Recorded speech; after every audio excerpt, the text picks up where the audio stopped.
Hello, everyone. It's Amy here, and we are doing Stories Live. This is our February 2022 edition. Let's see. And the theme is Love Kills. So, tonight it's actually going to be a kind of short show. We have KB Jensen, who has been with us before, and I'm very excited to have her back. Sorry, my phone was making weird noises. We also have Shannon Lawrence coming back. I'm very, very excited to have both of these ladies here with me this evening. So, yeah, I guess without further ado, I will just go ahead and bring KB on here. Hello. Hi, everybody. Good to be here. Yeah, it's good to see you. What do you have for us tonight? I have some short stories from my new short story collection, Oh, which is coming out late spring. It's called Love and Other Monsters in the Dark. nice. It handles everything from literal monsters to figurative ones and the horrors of everyday love. So it kind of fits the theme for today. So I figured I'd read from the new stuff instead of my previous two books. I also have A Storm of Stories and Painting with Fire, but it's always fun to see the fresh stuff. So Absolutely. sneak peek for you guys. Yay. Yeah. All And right. yeah. Do you want me to just launch in or are we waiting for Shannon or how does this work? Sh- Shannon made it, so we're Awesome. good. Okay. Yep. So, yeah, I will go ahead and let you take it away. And also, just I did mention the title of the book in the chat over here for our viewers, but I will also later go ahead and add that in the description box and everything, just so that people can pick it up. Is it like available just like through your website or through It's Amazon going to or? be available through Amazon in late spring. Right now, it's off with the reviewers. So I just sent it to Kirkus Land. Wow. So we'll find out what the reviewers think of it, and I'm also hoping to get some other authors to give me reviews. So that's really a fun process. So yeah, and I've got four stories in my hands. I don't know if you want me to read all of them, Amy, but I could because they're technically 19 minutes. Yeah, Um, that's but fine. yeah, if you got time tonight, I could tell you some stories. So Okay. Awesome.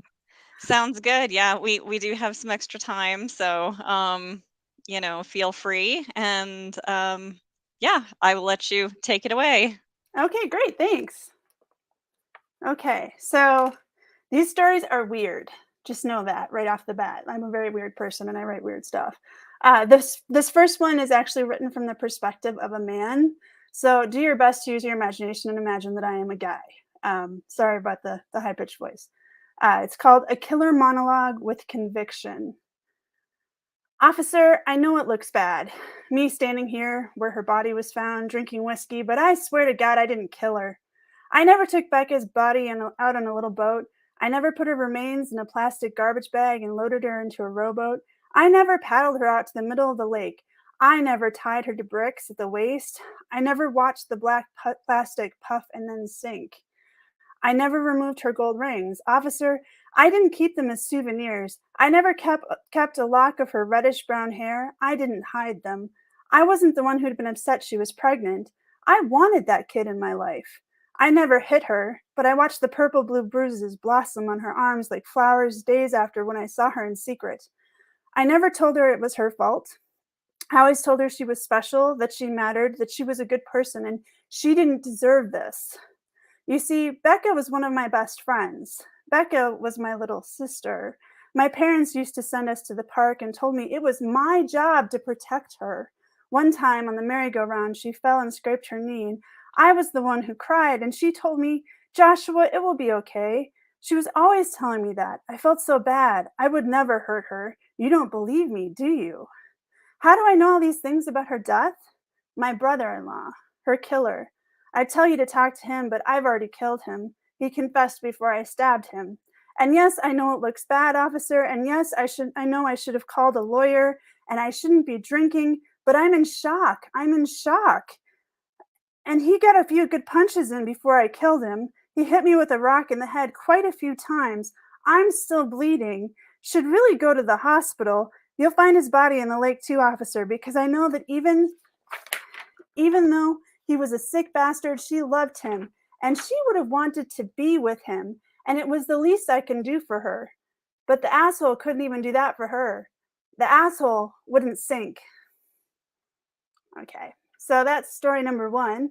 Uh, it's quite intense. Story number two is a little bit different. It's called In Case of Loss.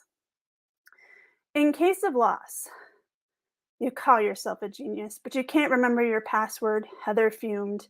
You call yourself a genius, she muttered. Stephen flushed red and fiddled with his wedding band. He wanted to fling it at her, but his fingers were swollen and the band wouldn't come off. They were stuck together. Well, at least I had the foresight to invest. A lot of good it does when you can't remember your password. Over $25.7 million in cryptocurrency is at stake, Stephen, and you can't remember your password? Unbelievable.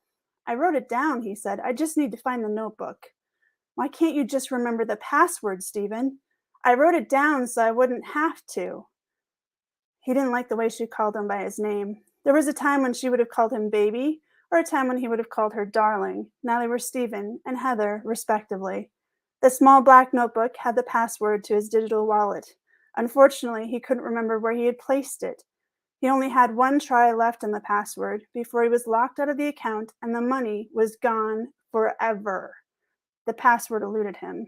He went through his list of pet names. Had he added a question mark, a dollar sign, ampersand, or star? He'd never know. The time for guessing was over. Stephen could remember the notebook. It was one of those little leather notebooks with rounded corners. He had bought it at a bookstore, a book temple. It was one of thousands he'd purchased over the years. At the time, it had felt satisfying in his hands, oddly real. He wrote in them poems, song lyrics, strange lines like "Your eyes are like a prison," and other such nonsense. He wrote about Heather and other loves, more about destruction. Stephen even wrote a plan to take over the world once. Stephen styled himself a genius, but he was the kind of genius who could not remember his passwords, so maybe not much of a genius at all, he thought, rubbing his temples. He wasn't the kind of man who could hold a traditional job. It was one venture after another, and Heather loved him while the money was good, but not when the money disappeared. Or so he thought, and now the money was disappearing, literally with a small black book. Have you seen my notebook? He asked. What did it look like? Well, it's small and black. He made a small rectangle with his hands to show the dimensions. Well, that narrows it down, she glared at him.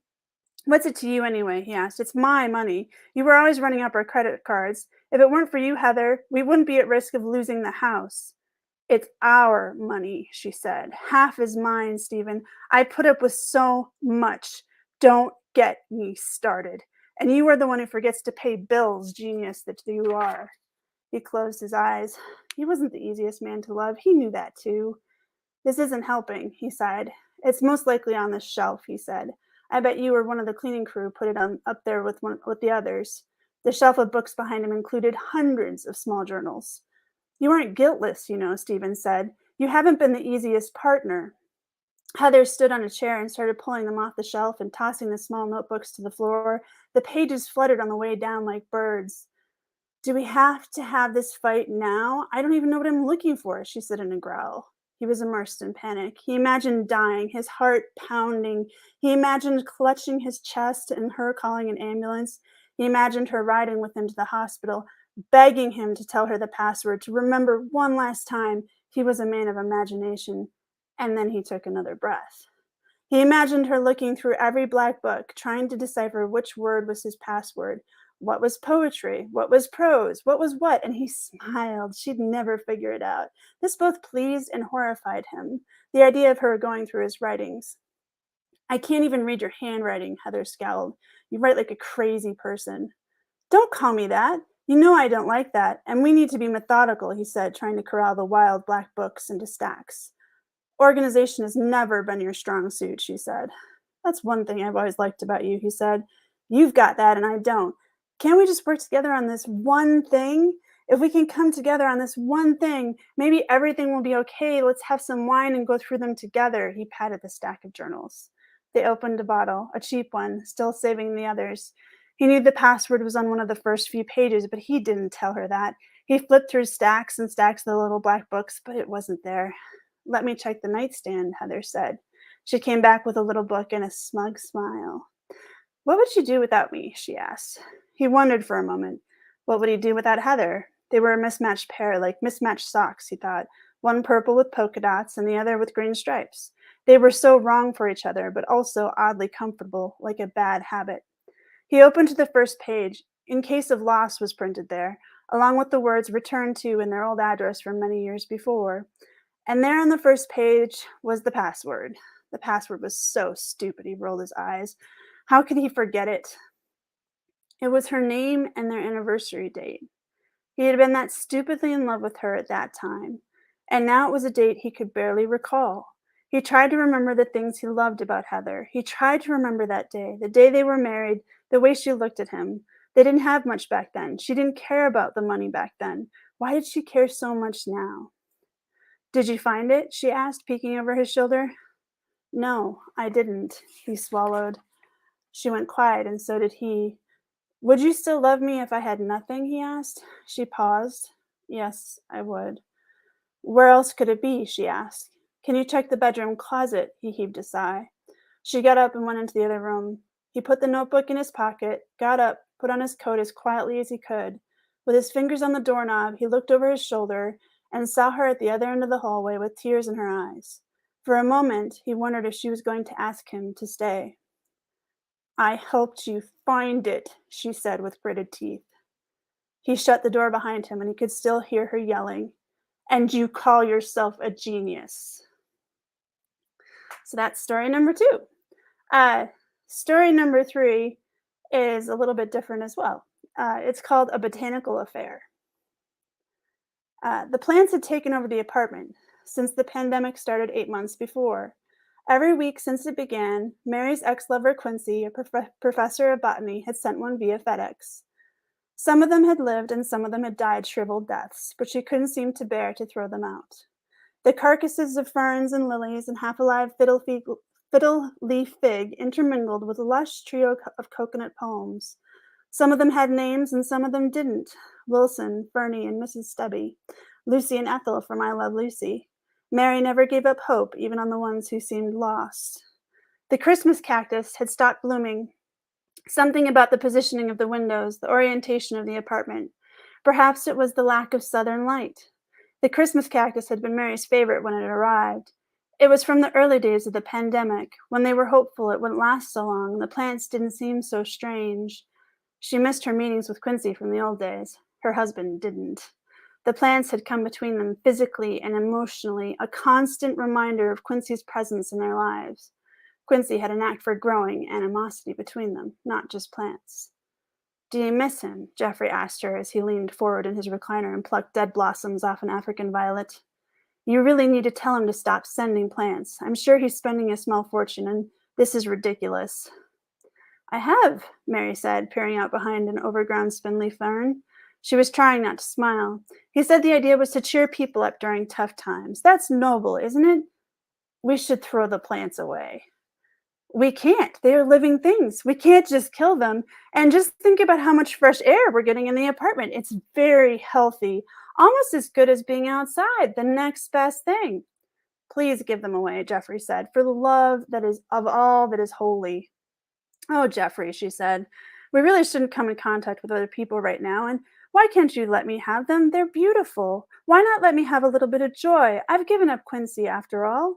And yet you hang on to his plants. You're having a botanical affair. I don't know why I tolerate this. He pushed a leaf back so he could get a better view of his wife. I tolerate so much. 64 potted plants of various sizes in a 2-bedroom apartment. How much longer can we take this? Do you really want us to move out in the middle of the pandemic and get a divorce right now? She said. It's not safe with COVID, looking at places, and I'd miss you, honey. What's the point? Maybe we should chance it, he muttered. I still love you, my dear, she said. Don't you love me? He nodded. And besides, she said, it's going to be a long winter. I wouldn't be surprised if there's another lockdown. A little greenery will do us good. Extra oxygen from the plants. How come you never send me any plants? Mary, don't be ridiculous. We are drowning in plants. Where would you put them? It's not that bad, is it? Ah, Mary, this isn't healthy. He got up to pace the room and made it 3 steps before tripping on a burgundy rubber plant and landing back on the couch. But the plants filter the air. Let him and his weird plants go. What kind of a man sends another man's plant, another man's wife a plant every week? It's like you've got the weirdest stalker with a green thumb ever. He's just an old friend who knows how much I love plants. I'm sure he sends everyone plants.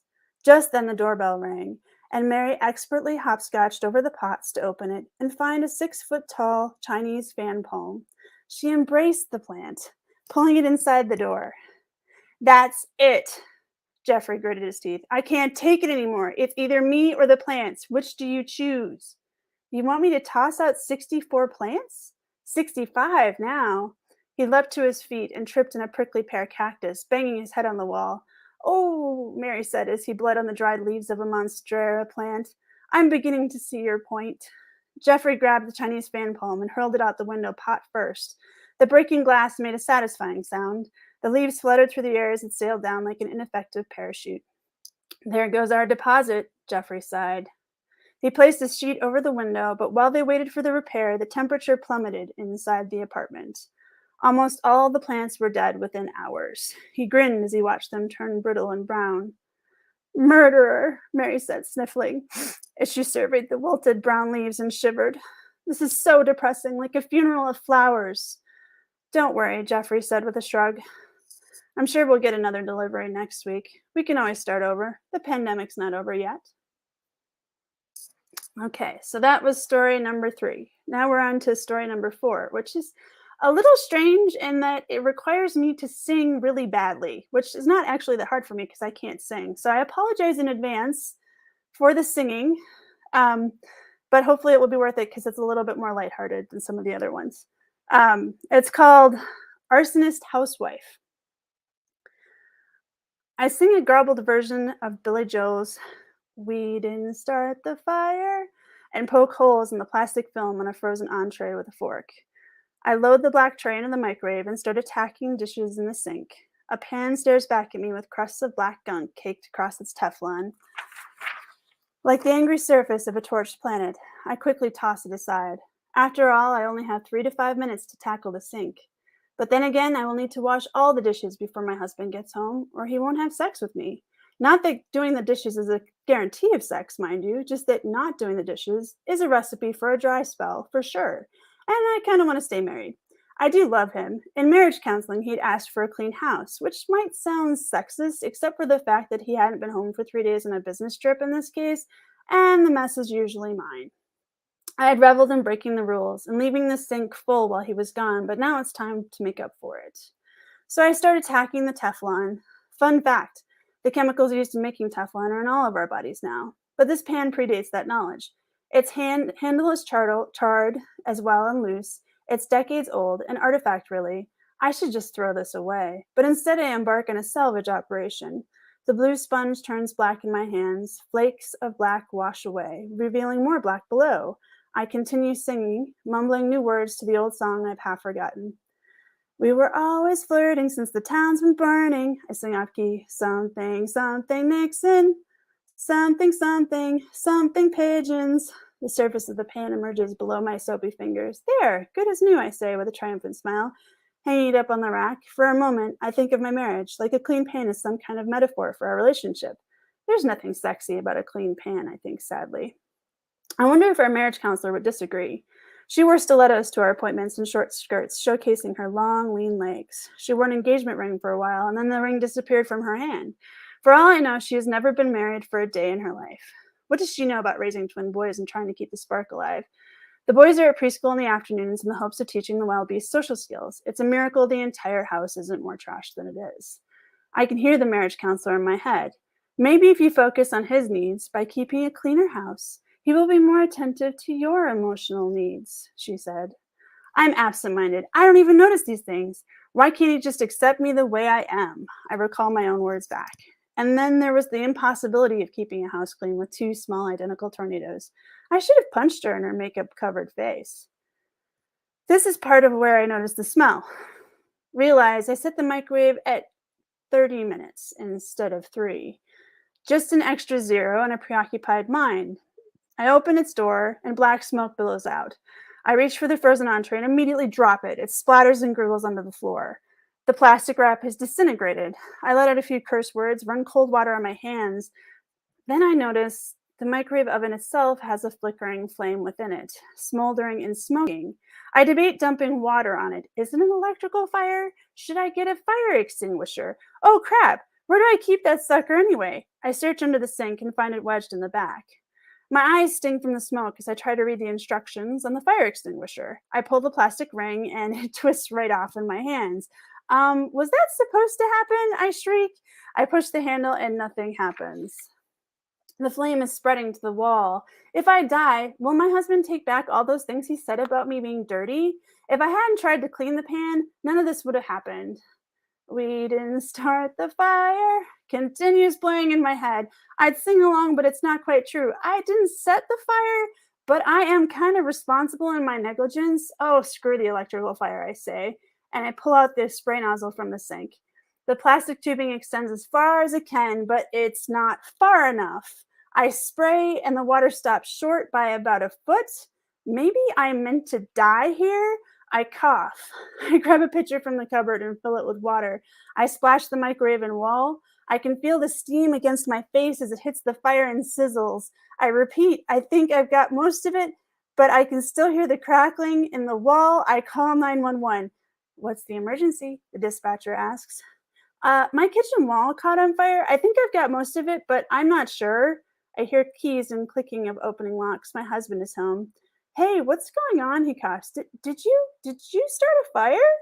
If you hadn't asked for a clean house, none of this would have happened, I say. I have reached a new stage in not giving a flying fig. I grab a bottle of wine and a wine opener out of the drawer. It's smoky and hazy in here. Let's go outside and sit on the curb while we wait for the fire truck, I say. Sirens wail in the distance. Look, this clean house thing, I start, opening the bottle. It's just not realistic. Why don't we hire some cleaning ladies? They're cheaper than marriage counseling and less dangerous than me cleaning the house. I take a swig from the wine bottle. Okay, he says. I'm just glad you're okay. So you aren't angry, I say? He shakes his head. I've wanted to remodel the kitchen for a long time anyway, he says. For a change, he puts his arms around me tight, and for a split second, I close my eyes and I think everything is going to be okay, and maybe, just maybe, if it means he'll hold me like this, I should set the house on fire more often. So that was it for story number 4. Thank you for listening. KB, you're not supposed to reveal our secrets like that. Yeah. I mean, now I can't get away with that anymore. I don't know what I'm going to do. No more setting the house on fire. Yeah, no more setting the house on fire. All right. Well, thank you very much for those. And I will go ahead and bring out Shannon here. So let's see. Okay. Hello. Hello. How's it going? It is going pretty well. I didn't do makeup tonight. I just ended up using the Snapchat filter. But well, you know. I'm not using a filter at all, so you're welcome. No For filter. everybody. Yeah, so No makeup, no filter. you know, it's the pandemic. We're tired. It's true. If you go back and you look at like the first reading I did for Stories Live, I'm all gussied up and my hair is all done. Yeah. And now I'm like, hi. Yeah, exactly. It's just like, yes, it's exhausting. So yeah, what do you have for us tonight? So since there are only 2 of us, I have a quick flash fiction piece, and then I have a short Okay. story that's for Lupercalia, which I'll Cool. explain a little bit when I do it. But the flash fiction piece, coincidentally, today I participate in something that's every other month, and it's a flash fiction challenge, and they give you Oh. a prompt, and you go from there. And the prompt was all you need is love. So it's like, why not? And everybody did these sweet, loving stories, and I'll read mine. All right. That's my friend Shannon. I'll leave you to it. Okay.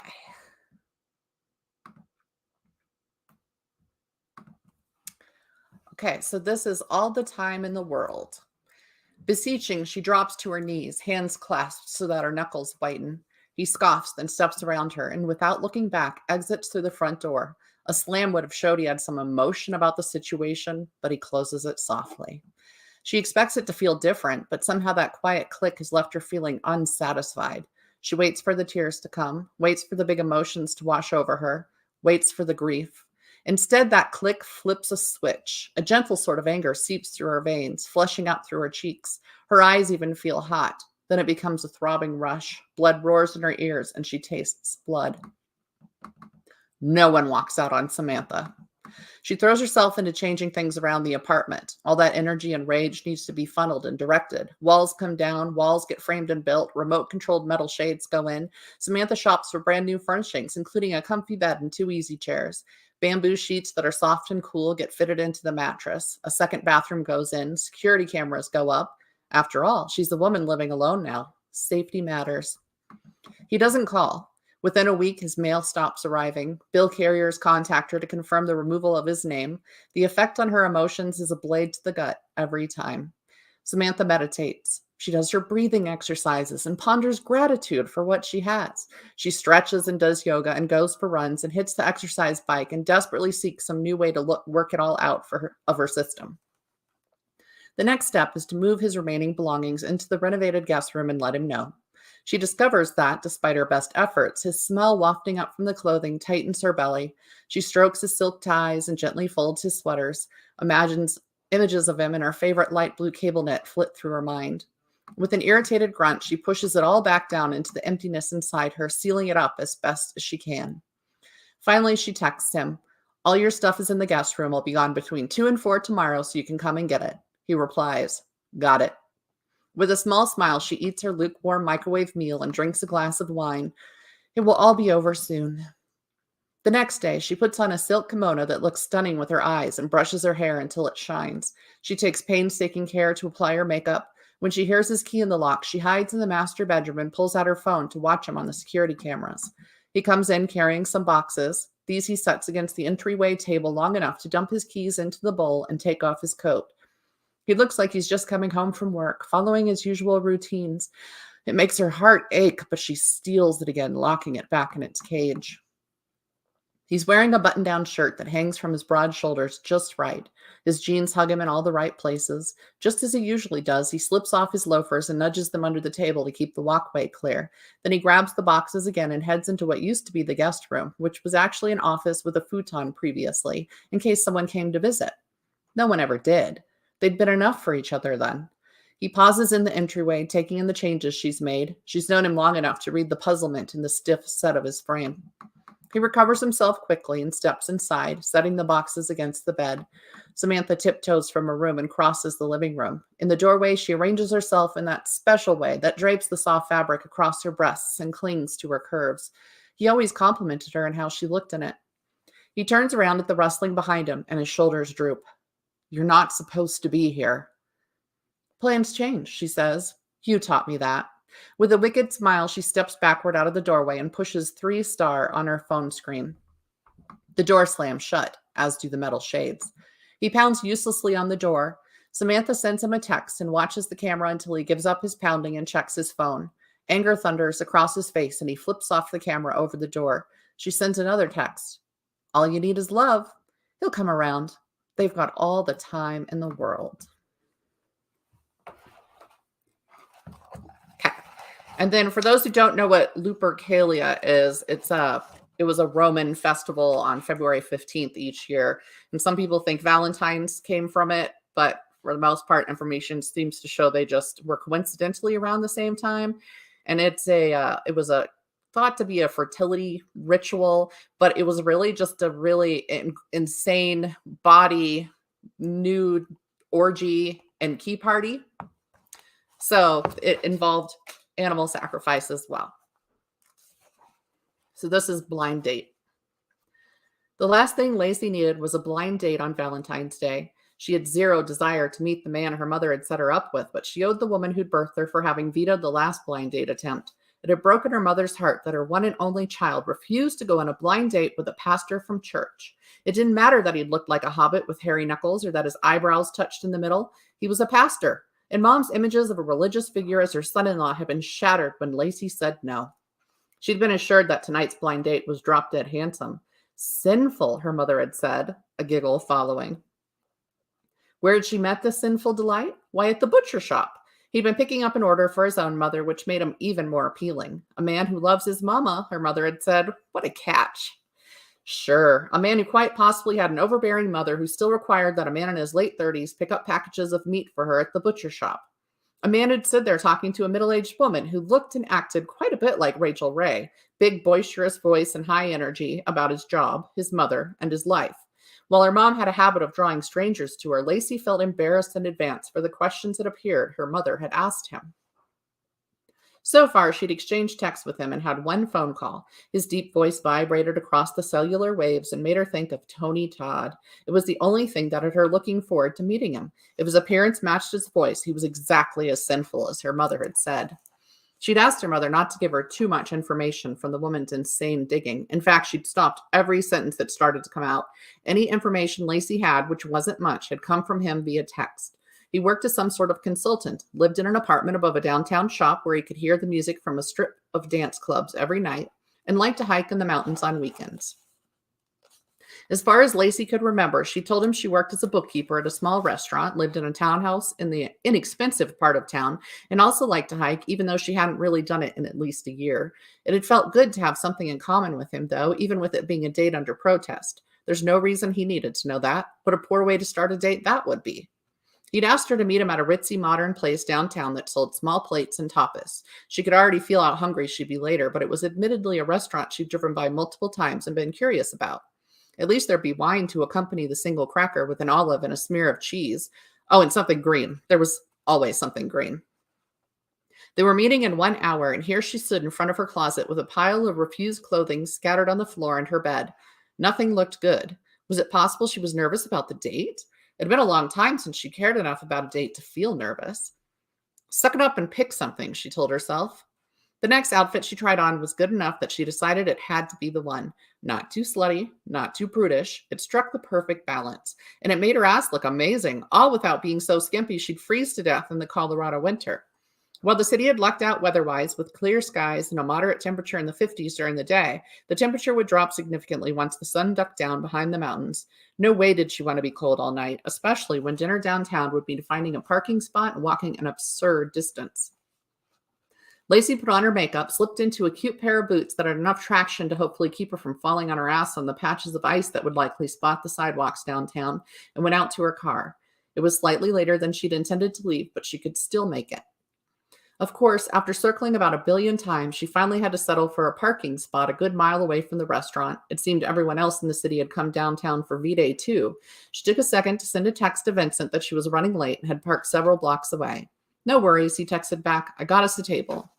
Relieved that she'd be able to sit down when she got there, Lacey nuzzled down into her coat and walked into the wind, which tore at her cheeks and made her ears sore. There weren't too many patches of ice, mostly just at the opening of alleyways where the sun hadn't been able to shine, and the walk wasn't as unpleasant as she'd feared. She'd parked far enough away that there was no other foot traffic here, though she could see the lights of the restaurants not too far ahead of her. Here in this mostly residential area, warm light spilled from a couple houses onto hibernating lawns, but there were no street lights until the end of the houses up ahead. It felt quiet on this part of the street, even with the bustling energy not too far away.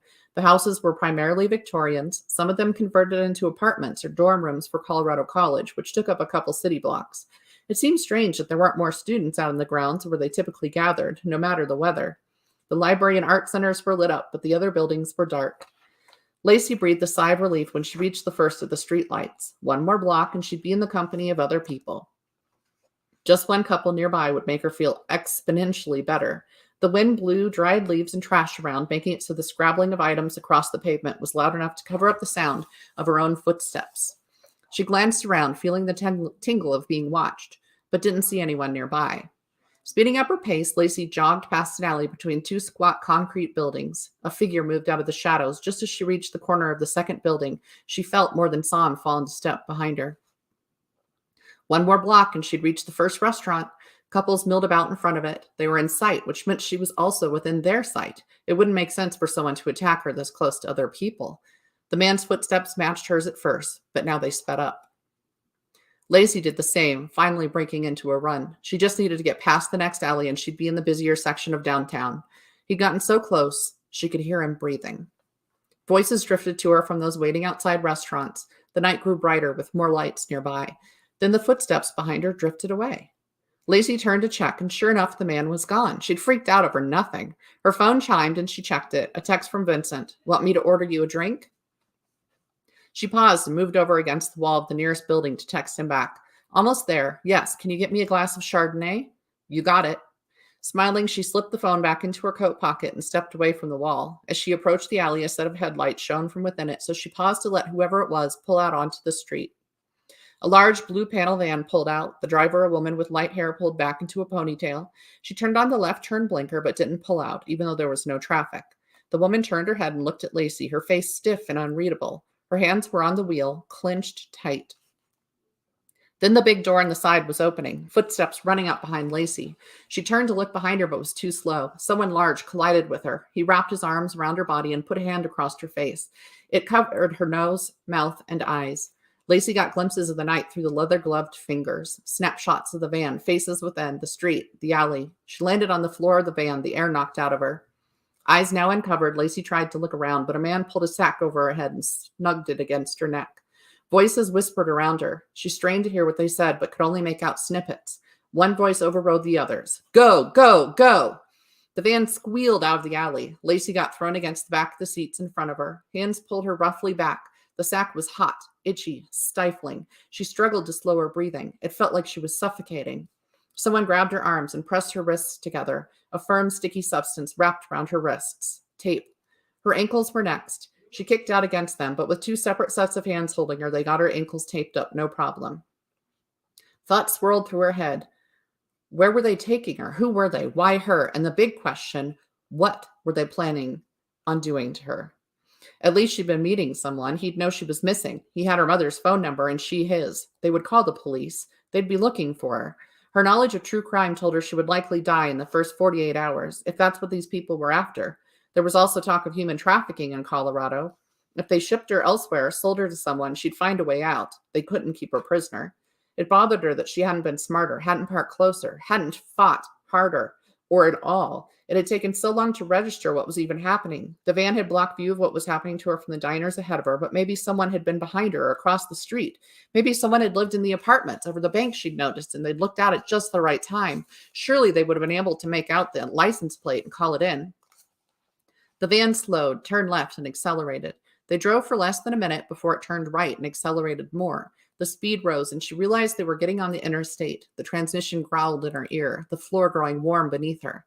What felt like a shoe came down on her midriff and stayed, not pressing too hard, just firm enough to hold her still. With the van in motion, she wouldn't be able to achieve anything by fighting them anyway. Her next chance to fight would be when they tried to unload her from the van.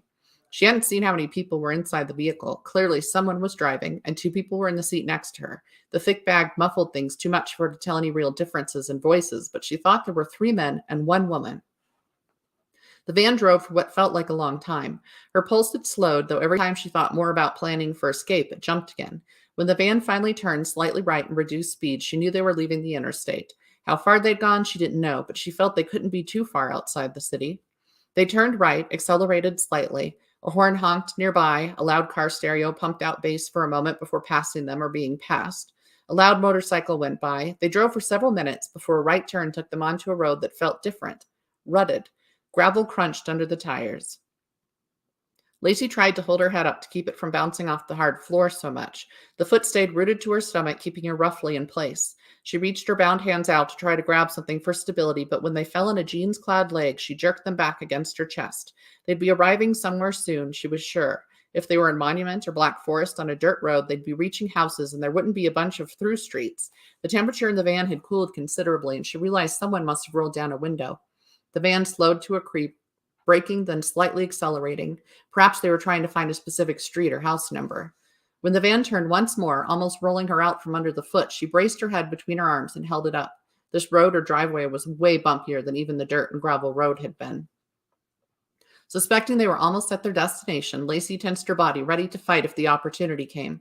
She couldn't run with her legs bound, but she could scream. There was no property around here that she was familiar with that would be so isolated no one would be able to hear her. Both Black Forest and Monument were heavily populated despite being treed properties outside the city. She'd always questioned if people really had more privacy out here to justify the price of the homes, or if it was just the illusion of privacy that appealed to them. The van crunched to a stop. Relief from the cessation of jolts and bumps coursed through her, followed immediately by a flood of adrenaline. The sounds of people releasing seat belts, moving on the seats, gathering items, and opening doors vibrated around her. Cold air flowed in from outside, bitter and biting. She strained to hear their words, to track the people around her. The foot lifted. She waited. Then hands were on her ankles, pulling her across the floor of the van. Another set grabbed her upper arms. She bucked against them, pulling her legs in, then kicking them out. She screamed as loud as she could, all sound and fury. She babbled, screamed, "Help!" Another set of hands took her, wrapping around her waist, squeezing tight. Her scream cut off. When she tried again, she could only grunt against the pressure on her lungs. "No one can hear you scream, chickie," said a rough male voice. Her phone buzzed in her pocket. A series of vibrations tickled along her side. They hadn't taken her phone from her. She willed them not to hear it, grunted out as much sound as she could to cover it up. Other vehicles crunched over the gravel, several though she couldn't tell how many. Voices were all around her now, conversations, greetings. Footsteps sounded over varying types of ground. A spray of cold moisture hit her, snow perhaps blowing over her skin.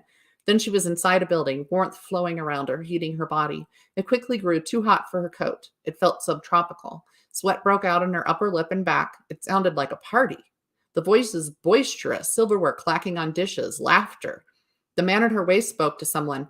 "We've got the dog. Did they already bring the goat?" A deep male voice answered, "It's already outside. Head on back." They were on the move again. This time they left the heat and went back out into the cold. Then heat embraced her again, competing with the cold. The sound of a fire snapping and crackling filled the air. Her captors lowered her onto the cold, hard ground. Someone removed her mask, and she blinked up at the faces looking down at her. A bonfire danced a few feet away, people in all-white clothing milling about, glasses in hand. A man knelt beside her and unwrapped the tape from her ankles. He left the wrist bindings. "What am I doing here?" she asked. "Why did you take me?" "Those questions will be answered soon. For now, enjoy the revelry." He stood up and walked away. The others did the same. Lacey sat up and looked around. Another woman with bound hands sat beside the fire, staring into it. She was lovely with red hair and dark eyes. She was the only other person Lacey could see who wasn't wearing white. Lacey stood and stomped off the icy snow crystals that clung to her clothes. The warmth of the fire kept her from being too cold. She approached the other woman careful and slow, not sure if this might truly be an ally. It seemed strange that these people would kidnap two women only to walk away and leave them amongst the party guests. The woman looked up at her approach, an expression Lacey didn't recognize flickering across her face in an instant. "You must be the dog." Thinking back on what the man had said earlier, Lacey said, "And you the goat." "That's right. Not terribly flattering, is it? Do you know what it means?" "All I know is we're to be sacrificed tonight." A jolt of panic shot through Lacey's stomach. "Why are you just sitting here then? We should run." "And go where? There are people all around us. They've been walking from neighboring houses. As far as I can tell, there's nowhere safe to go. It can't be everyone out here. Do you know where we are?" "No, they blindfolded me." The woman looked back into the fire, dismissing Lacey.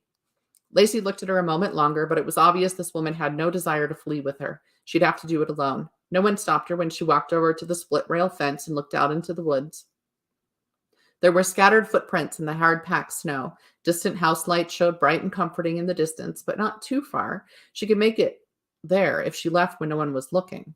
She peered over her shoulder to make sure the partygoers still ignored her. Then she pulled her phone from her pocket as discreetly as possible and dialed 911. It rang several times, each second of dead air between the rings, another level of panic. Then a voice, the most amazing sound she thought she'd ever heard. "You've reached 911. What's your emergency?" Lacey whispered, looking behind her again. "I've been kidnapped. Can you trace my phone?" "I'm sorry, ma'am. I can't hear you. Are you able to speak louder?" The phone broke into static. Lacey pulled back and looked at it. Just one bar of signal. Taking a chance that even if someone overheard her, she could be rescued in time, she spoke up. "I've been kidnapped. I'm being held at a house. I think it might be Black Forest or Monument. Can you trace my phone?" "We can get your general area, but not your exact location. Are you in immediate danger?" "I don't know." "Okay. Are there any identifying features around you? A rock structure, perhaps? An odd house?" Lacey brought the phone down to her waist to hide the glare of the screen and looked around once more. This time she took in the house and its surroundings. All she could see were trees and distant lights. The house itself was a normal house. Nothing stood out about it. She brought the phone back up to her ear. Dead air. The call had dropped. Dialing one more time, she willed the dispatcher to answer. Instead, her phone beeped. No signal. She typed out a rapid text to both her mother and her date. Help, kidnapped. Tell them to trace my phone. The text returned an error. It hadn't been sent. Frustrated, she dropped the phone back into her pocket and turned her back to the fence. The partygoers looked to be almost an equal mix of men and women, with maybe a few more men. There were several men in matching white gowns that looked like togas. Everyone else wore normal-looking outfits, nice clothing that happened to be white. A large bowl stood on an altar of some sort, squares of paper folded inside it. As she watched, a woman walked up and dropped another slip of paper in. No one paid Lacey any mind. They didn't so much as glance in her direction. No time like the present, she whispered to herself. She turned to the fence, braced herself with her bound hands, and threw a leg over. It was easier than she'd expected, and she quickly got the second leg over. When she glanced behind her, she was relieved to find that no one seemed to have noticed. She ran, as fast as she had ever run. The snow crunched beneath her feet, sometimes resisting her and causing her to slip. She kept her feet through sheer willpower and ran toward those distant lights, ducking low-hanging branches and darting around tree trunks and pines. Her bound hands made it harder to keep her balance, but she fought her way forward. Her legs ached at the effort of running across the unruly ground, her feet painfully cold as bits of stale snow drifted into her boots. The lights of the house grew closer. She refused to look back. Surely she'd hear it if someone came after her. When she reached the side of the house, she paused to check her phone again. No dice. She raced around to where she thought the front would be. Luck was on her side, and a porch and house number told her she'd gotten it right. She climbed the stairs, careful of her footing on the slick steps. Darkness had come, plunging the front range into cold night temperatures and refreezing melted snow into ice puddles. Light shone through a long rectangular window on either side of the door. She pressed the small round doorbell, hearing it chime inside. A moment later, footsteps approached inside. A lock cranked and the door opened. A pleasant-looking woman looked out at her, took her in her bound hands, and smiled. "Hello, dear. Lost?" A man walked up behind the woman. He looked clean-cut and professional in a white suit matching his wife, who wore a white silk gown. "You're at the wrong house. Are you the goat or the dog?" "No," yelled Lacey. She turned to run down the stairs, slipping a couple steps down. She managed to grab the railing before she could fall all the way, wrenching muscles in her back, shoulder, and arm. Holding the railing to stay upright, she continued down the stairs. She looked back. The couple still stood in the doorway, their eerie, vacant smiles fixed in place. Footsteps crunched through the snow, and there stood several of the men from the party. They must have followed her at a distance, not chasing, knowing exactly where a fleeing woman would go.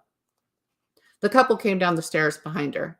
Lacey looked over the railing to see how far it would be if she jumped over now, but more men stood in the woods, scattered. Anywhere she could run was covered. They had her trapped. She slumped and sat on the steps. If they wanted to take her, they could work for it. The man above her said, "I'll grab the car. It'll be easier to take her back in it." His steps disappeared back up and into the house, the front door closing. If he was inside, that meant only the woman stood behind her. A new glimmer of hope coursed through Lacey's body. If she could get into the house, she could run toward the back, maybe find a way out. Sure, they'd chase her, but this meant she had a chance. She stood up and turned to run up the stairs, but the woman blocked her way, a small gun trained down toward Lacey. "Sorry, dear, but we can't proceed without you." One of the men came up the stairs and took Lacey by the arm. His hold was firm, and he used it to steer her down the stairs to the garage door, which opened at their approach. An SUV backed out and stopped beside them, and the man opened the back door to shove her in. Another man got in on the other side, and the woman climbed into the passenger seat. The others outside headed back through the woods. As they proceeded up the driveway, Lacey eyeballed the two men on either side of her.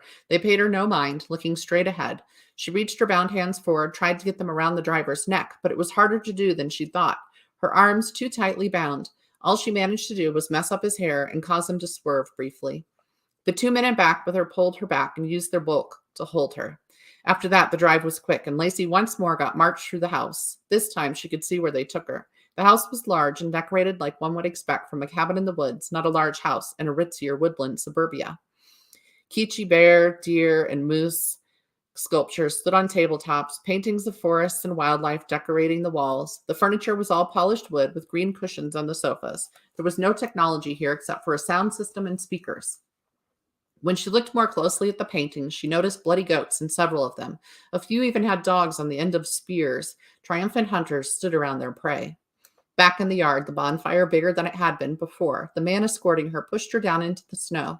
Another man brought over the woman she'd spoken to earlier, the dog.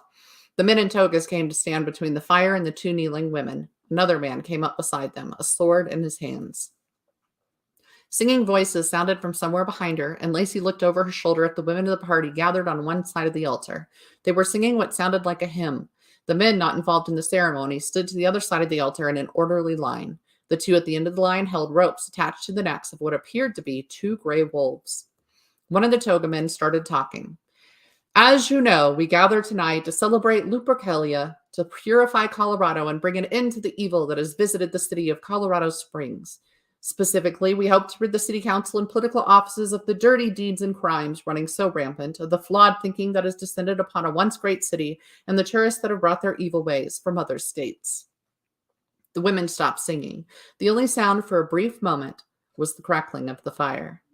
Then a chorus of voices intoned, "Purify." To that end, we, the Luperci, must sacrifice a goat and a dog, which will bring both purity and fertility. Men, choose your names. The men, one by one, stepped up to the bowl and drew out a piece of paper. When each had taken a slip and the bowl stood empty, the first man walked up to one of the women and held his hand out. Every time, the woman took the proffered hand and followed him to an area of the yard away from everyone else, where they removed their clothing and stood waiting for something. They all did this until each man had been paired off with a woman. Then they faced the fire from their respective positions.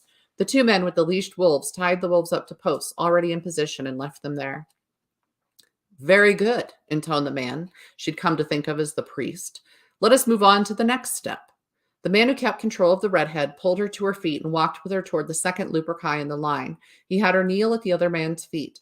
The man with the sword handed it to the second Luperci, then jogged over to grab a tree stump that stood a couple feet away. This he placed in front of the woman. The man controlling her pushed her head onto the stump and moved her hair to the side so her neck was bared. He then pulled a knife out and sliced her shirt down the back, pushing it down until her back lay bare. The woman's body moved in jerks, sobs escaping her. Run! Do something, Lacey yelled. She slammed her shoulder into the man beside her, knocking him down. Then she ran toward the house, determined to get inside so she could lock them out, find a phone that worked, or a set of car keys. This time, no one ignored her escape attempt. Couples darted toward her, a terrifying crowd of naked men and women. Lacey put her head down, figuring she could bowl her way through them if it came to that. She shoved her hands out in front of her and used them as a battering ram through the nearest couple. Again and again, she knocked people out of her way. The door was only feet away. She ran toward it. Someone tackled her from the side, and she went down. She struggled, kicking and hitting at anyone she could reach. Her foot hit one woman and sent her flying backward. She cracked a man's nose, sending an instantaneous sheet of blood down the front of his white sweater. Each hit felt like a small victory. They pinned her down, multiple bodies atop her own. Their fleshy weight pressed upon her, made it hard to breathe. She panted and arched her back, tried to kick out again. They held every part of her down. From across the yard, a metallic rasp sounded, followed by something heavy falling. People started moving away from Lacey, and two men grasped her upper arms and pulled her to her feet. She jerked her arm out of the hold of one of the men, but he punched her in the face. Her head snapped back, pain exploding through her cheek and eye socket. He took her arm again and led her forward. When she could see clearly again, Lacey looked toward the Luperci. What she saw froze her in place. The woman's headless body lay on the ground, naked back up. The priest held the sword up, running a finger through the blood. This he put on two of the other men's foreheads. Handing the sword off, the priest then took up a bowl. From it, he drew a cloth, which he squeezed. Liquid tumbling back into the bowl, he washed the blood from the foreheads of both men before throwing the cloth into the fire. The two men laughed, arms held out, heads leaning back. The laughter was loud and large, crazed. This part of the ceremony done, the final Luperci used a knife to finish cutting the woman's clothing off. He rolled her to the side to cut the tape around her hands and pulled the last of her shirt off before adjusting her face down once more. Then he cut into her back, pulling strips of her skin off and laying them neatly on the ground beside her. He cut until patches of skin were removed from her back, buttocks, arms, and legs. Then he picked the body up, flipped it over, and cut swaths out of her stomach and thighs. Once she'd been stripped of most of her skin, he picked her up and tossed her into the bonfire. Sparks shot out, and the fire dimmed briefly before roaring back up into the sky with its new fuel. Lacey fought again, but she couldn't free herself. The men dragged her forward to where the stump sat, thick blood covering the top. The man who'd previously held the sword picked up the head by the red hair and walked back to the altar to place the head atop it next to the bowl. Come collect your whips, men, the priest said. The men left their partners long enough to gather the strips. These they hit the women with, many of whom playfully exposed their backsides. Giggling ensued, ridiculous, in the face of Lacey's fear, and the woman's death. It all felt so surreal. Let the fertility rite begin, yelled the priest. The men surrounding her forced Lacey's head down, and one man held her in place, his hand flat at the back of her skull. Hands held her arms, a knife sliced through her coat and shirt, loosening them. Cold air needled her back and edged around her sides. The blood on the stump had already turned cold and sticky. From around the yard came the sounds of breathy cries of ecstasy, flesh slapping flesh, grunts. A fucking orgy. Lacey was going to die at an orgy full of wealthy people who didn't like the politics of the city. Feet crunched into Lacey's line of sight. She felt her hair swept free of her neck. The hem of the man's toga lifted slightly. With a whistle, the sword came down toward her head. Lacey used all her strength to roll sideways just as the hand was lifted from her head. The sword slammed into the stump and stuck there. She stood up and barreled forward, knocking the priest into the fire where he screamed and fought to get out. Others ran to him to help, and he pulled one in with him, his screams joining with the priest's. Lacey turned her back to the fire, daring them to come at her. She would rather burn than let them finish their ceremony. A weird sex cult did not get to be the end of her. The men around her kept their distance, unsure of what to do now that their leader had stopped screaming. They shot each other looks as if waiting for someone else to make the first move. The heat behind Lacey increased, licking along her bare back. The men drew back. The couple scattered about the yard, naked and entangled in each other's limbs, stopped and stared. The wolves whined and jerked at their leashes. Something wasn't right. Lacey looked behind her. From the flames rose a large figure with goat horns. He grew upward, not out of the flames, but part of them. Lacey tried to run, but hands of flame grabbed her and lifted her into the air, searing her skin. She could smell the sickening sweet odor of her own burning flesh, hear it sizzling.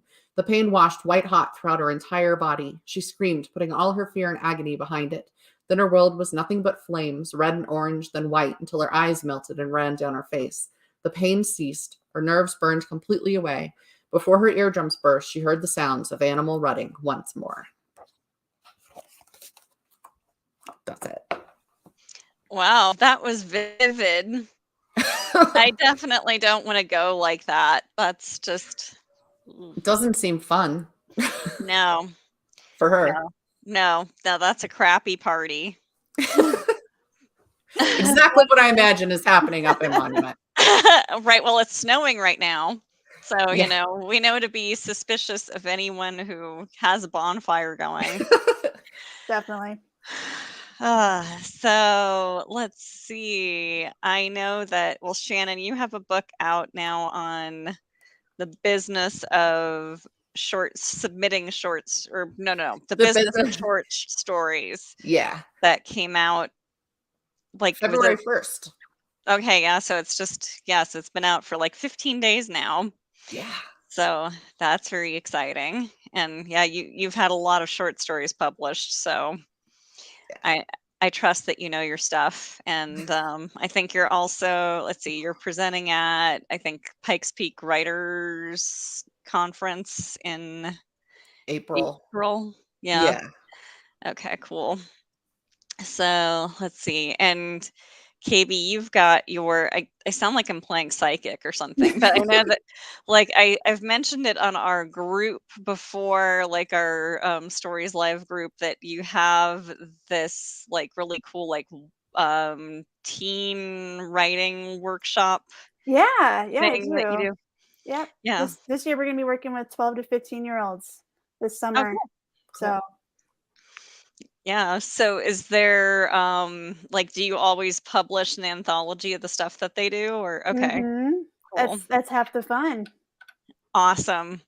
Yeah, so I put I put a link to Shannon's new book on the Facebook page, and I put a link to your Amazon author page on the group, which I realized probably it would have made sense to just do the same thing for both of them. But, I mean, I can't do consistency. I think it's just going to bite me in the butt if it hasn't already. But, ooh, selfie.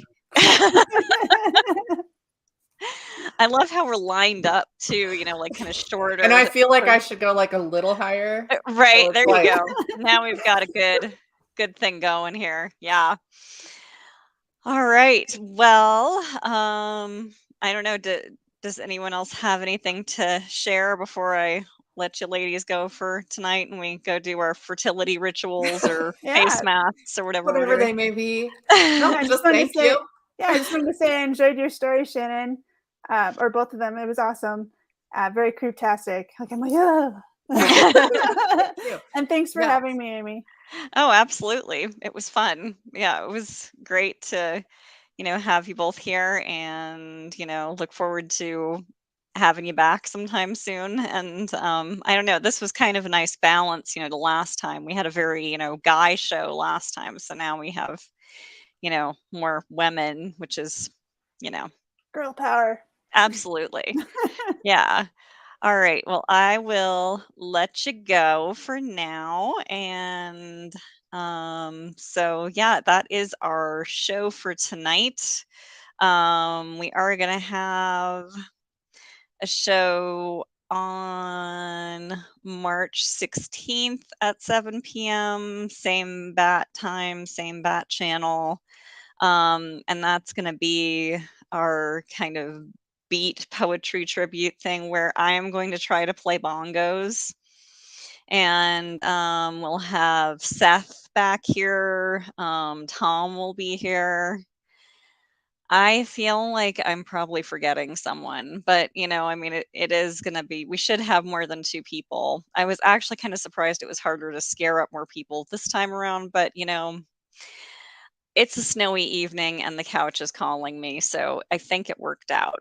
But anyway, please, if you like the video, give us a like, subscribe to the channel.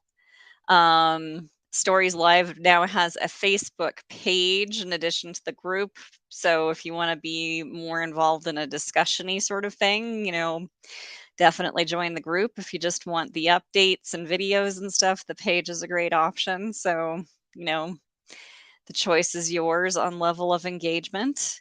And always feel free to private message me on Facebook through the group or the page. And if you want to read on here, we're always looking for new readers. um so yeah, I think that's everything. So yeah, have a good night. Don't avoid human contact because there are germs, and I will see you soon. All right, take care.